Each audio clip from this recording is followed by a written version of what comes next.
ஹர ஹர சிவனின் அண்ணாமலையை கிரிவலம் வந்து பாடிடுவோம். ஒவ்வொரு நாளும் ஒவ்வொரு பொழுதும் அருணாச்சலனை வேண்டிடுவோம்.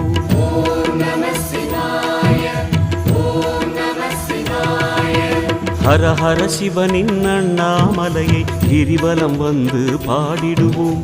ஒவ்வொரு நாளும் ஒவ்வொரு பொழுதும் அருணாச்சலனை வேண்டிடுவோம்.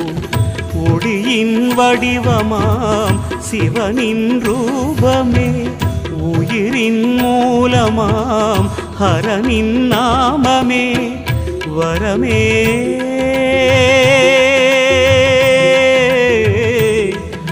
தருமே சிவமே.